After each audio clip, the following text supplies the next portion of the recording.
Hey guys, thanks for tuning in. Today we're going to be pulling the transmission out of this N54 powered 1 Series.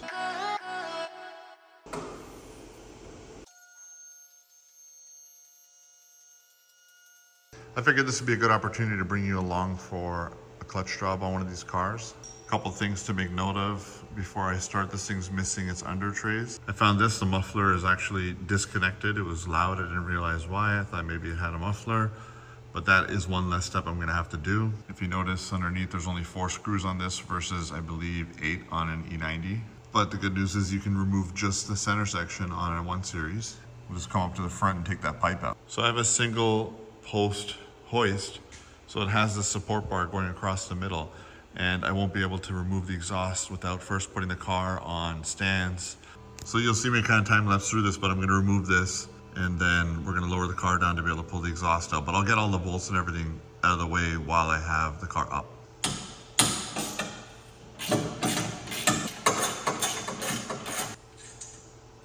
So those are 12 mils. On this side I got an E10 with a long extension and a 13. From experience, you kind of don't want to mess with this. They can screw up, so I'm just taking the whole bracket off. It'll be part of the transmission removal anyway.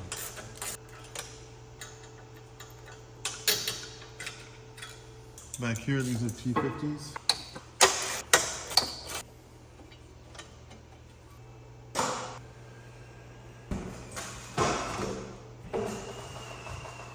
So these are lift stands. Joel from Raleigh Motorsports showed them to me. They're pretty cool for working on the car if you don't have a hoist, but in this case, it's gonna allow me to raise them up high enough to get the hoist out of the way, drop the exhaust, put it right back in, and that's the only thing that was really preventing me from getting work done.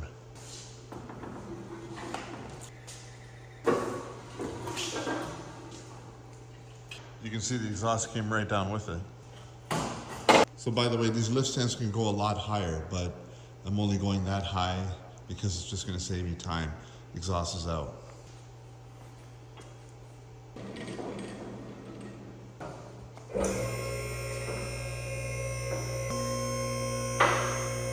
People have said that the single post hoist is actually inconvenient, considering you can't do a transmission drop or whatnot, but we're perfectly clear up at the front. It was just this one step with the exhaust where it got in the way.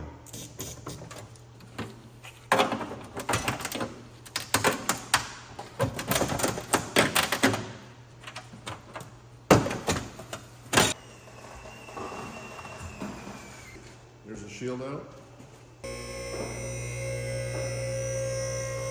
Okay, now we have ample room to get what we need to get done.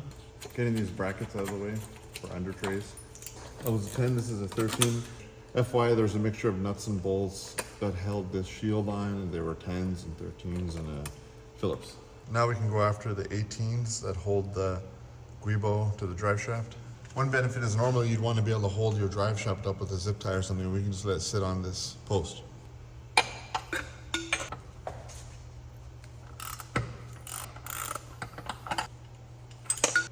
It helps to have the car in neutral so you can just turn it.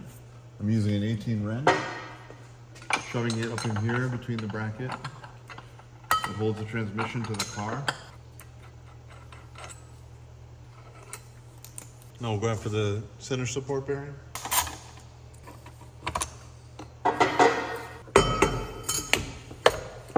Now we'll take these off, multi-sensor connectors. So just for memory, the left one is the one that clips into the rear. And then you have this one here. So yellow on this side, green on this side. There's a little O-ring to help you make sure you don't mix them up. And I think I'll just leave this bracket hanging here and then take this 13 mil out of the side.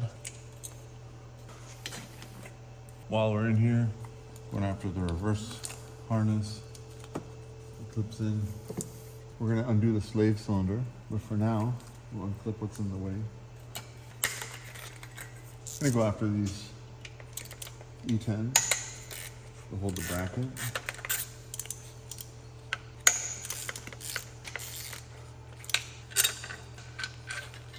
And try going after the slave cylinder.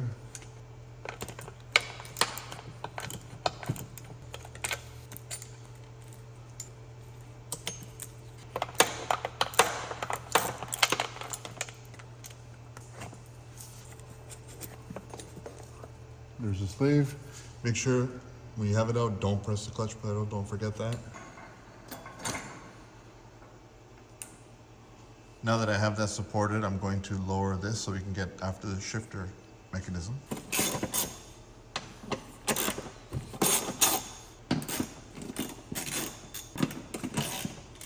There's 6 13s, 2 of them are nuts that go to the mouths.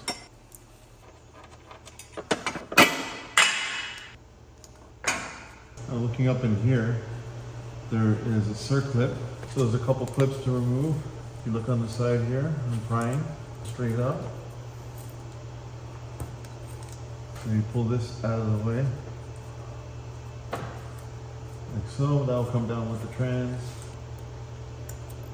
Now up in here, there's a couple clips for the shifter mechanism. You rotate those up, they clip onto the trans, and then you can pull it out when it's in the upmost position. They look like that. Back here, there's a couple 10s.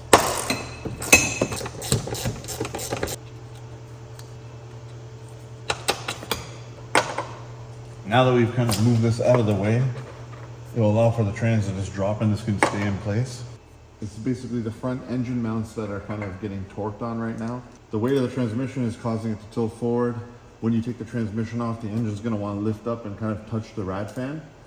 If you put a block of wood where the sway bar lives, it kind of stops the engine from tilting too far forward, so you don't have to manually try to hang off of it to get things to line back up. So this is unique to the convertible, but that brace that goes across the bottom also goes in front of the engine, so the motor really can't move too far forward. So I don't have much to worry about there, but I'll keep an eye on it when I'm taking the transmission off. So I got to remove a couple bolts from the topmost bolt and the starter bolt, so I can come back down here. So that's going to involve removing the cowl and bringing the car down for now.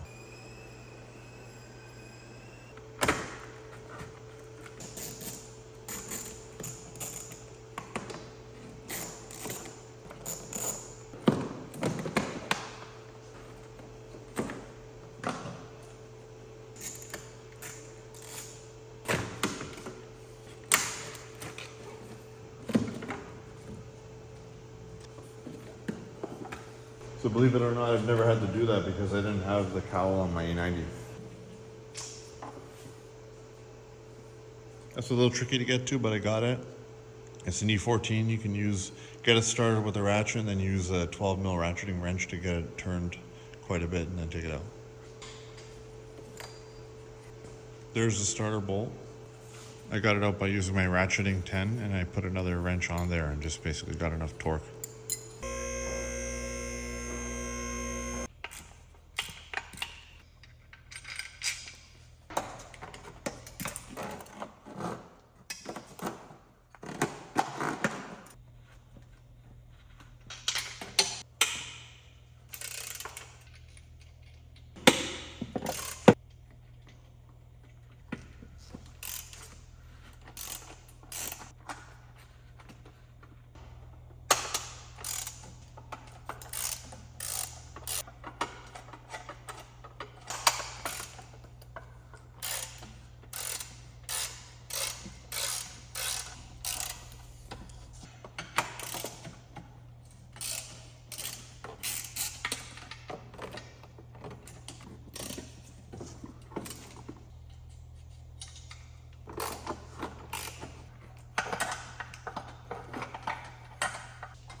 Remove the bracket for the factory cats that bolt the transmission because they'll get in the way as you're trying to pull back.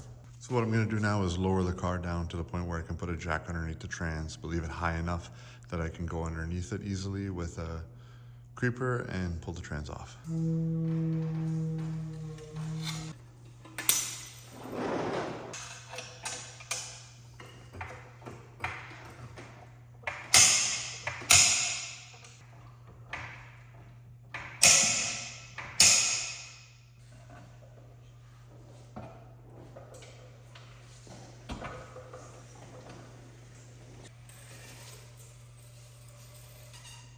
So hopefully that was pretty self-explanatory. Use the lift stands to get enough clearance up at the front, and basically that bar in the middle at the bottom is kind of getting in the way of the jack and whatnot.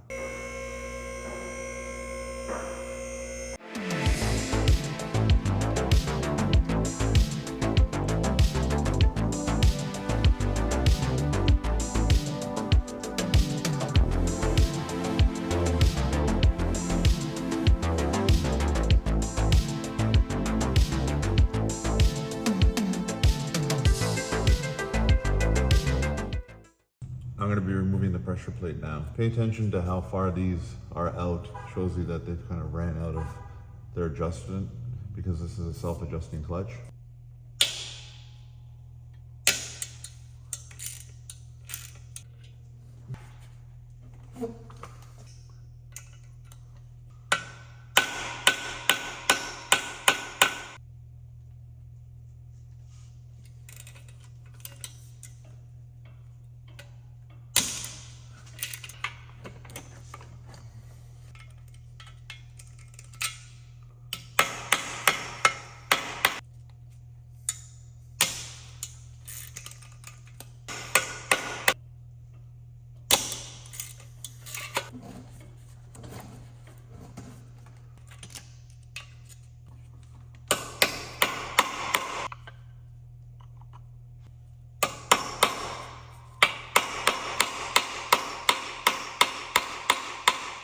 If you can wear a mask, stay away from the dust if you're hammering on that. So these are 6 mils, and I stripped one of them out originally. So what I ended up doing is hammering in an N8 12 point to get that out.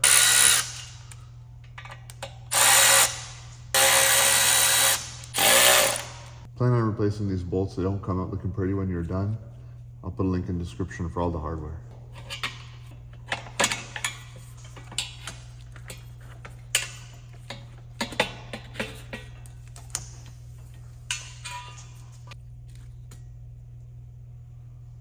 And you can see how worn that was.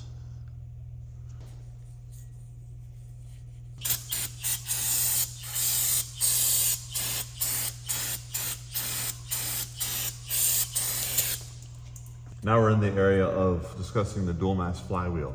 It's not single mass, it's dual mass, so technically you can't machine them. What you hope for is a nice even finish, and you just basically change the clutch once, and the next time you'd have to change the dual mass flywheel. And what you hope for is no spots like this.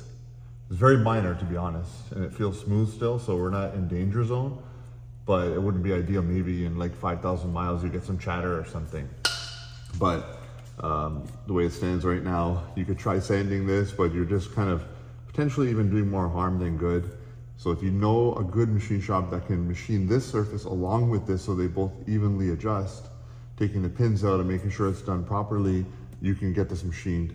A lot of people just buy a aftermarket one for around $500, originals over $1,000. In my case here, it's not horrible, but it's not pretty. I'm going to change the clutch just to keep the car on the road. It's a stronger clutch, but we are gonna go big power on this car, so we're gonna be changing this to single mass and putting a different clutch in later. But from a drivability standpoint, I really wanna keep it where it feels quiet and smooth as possible for daily driving for now. So if I get 5,000 miles to 10,000 miles, I'm not gonna be upset, and I'm not gonna really mess with the surface, because all I'm really gonna do is introduce potential problems, in my opinion. So what can happen is you're not gonna have an even surface. Right now, it's mostly even except for a couple small hot spots that happened. If you drive gradually and evenly, you can make this a proper even finish with a new clutch, and it will just take a little bit longer to bed in than normal. I still feel the lines of the original material here, so I've cleaned it up. I'm just gonna put the clutch on here, drive it easy, and then expect that maybe I'll only get 10,000 miles out of it. I won't be upset with that. So keep in mind your results may vary. In my case, as soon as we felt a little bit of slip, I let off and took it easy, and it's still engaged perfectly smooth. And there's a lot of material here, so it'll eventually bed in, but don't expect it if you're not gonna get it machined, which is hard to do. But if you find someone that can do it, that can kind of address the fact that this thing has a rubberized support, take the pins out, machine this surface evenly with this so everything is even, then go for a new flywheel. If you see these type of spots, any bluish color, be wary of that. If you run your finger across it and you can't feel a difference, then like I can't really feel these by hand, it's just visual, and you're in pretty good shape. So I have the following BMW original clutch alignment tool. I learned my lesson the first time, so I'm going to be using this. I'll put this here. Take the screw out.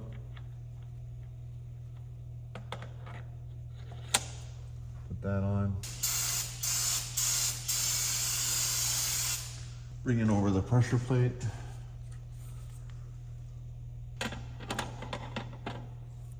bolts. You can see how far back these are right now. When we tighten these down and then release this, it's gonna kind of adjust back out, and it will adjust over time to keep the same amount of clutch pedal travel.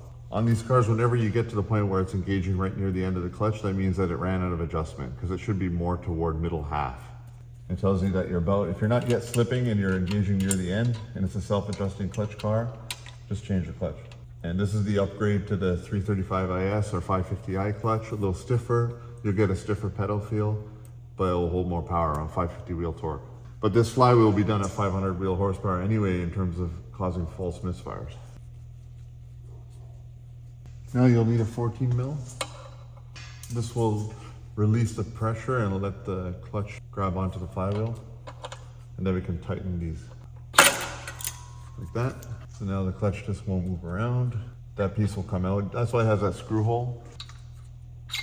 Now we're perfectly aligned, it's under tension. We want 25 Newton meters on these bolts. I would keep this just in case you ever have to change your engine or whatnot. You'll use this to reset the thing. All right, now we're gonna turn our attention to this. There's a spring here. And rotate that out of the way. Pull forward on this whole piece. Take the spring and take it off. Now there's your pivot point here, which can wear out. I'm going to replace that. Bring the new one over.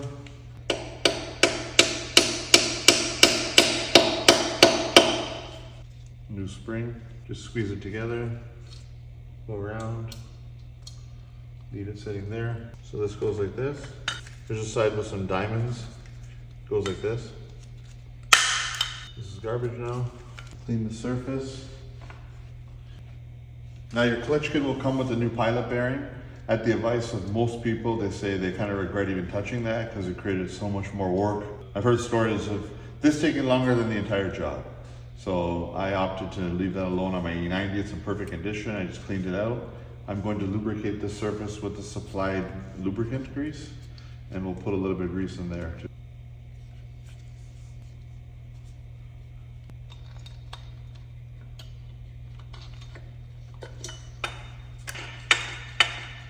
Lube on the face of the bearing.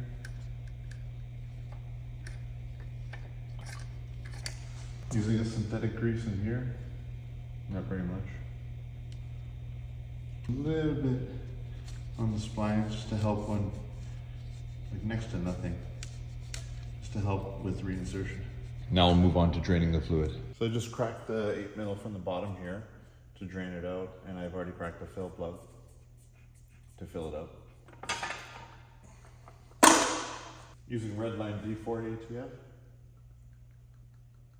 I've used this before on my E90, I was happy with it.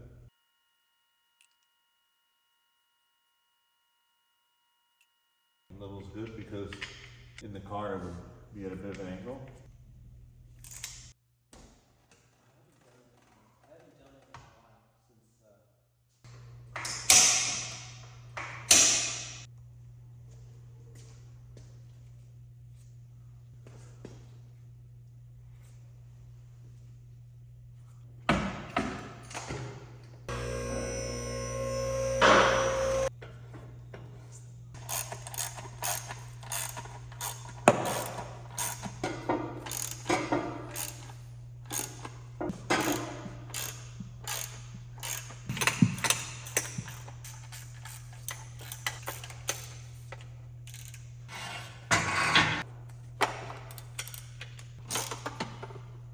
FYI, the E18 bolts need to be replaced. The aluminum ones are one-time use. So they look like. These aluminum bolts are E18, you have E14, and you have E10s. There's 3 of the smaller E10s. There's 2 E14s, and then you have your starter bolt E12.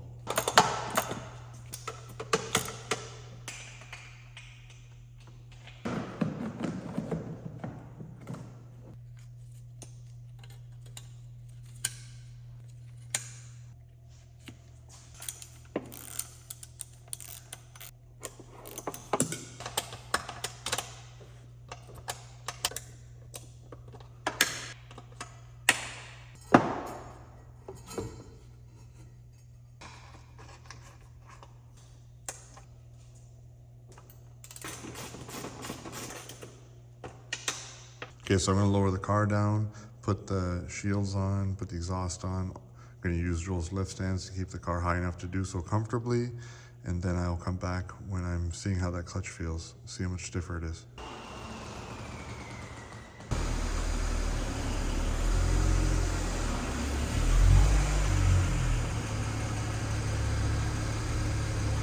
All right, guys, I can tell you that the clutch feels about maybe 20 to 25% stiffer than the stock clutch, exactly like my E90 feels with its upgraded clutch. It has the same clutch, so pretty happy with that. And I can tell you that it engages maybe an inch off the floor instead of right about an inch at the end of travel. So feels great.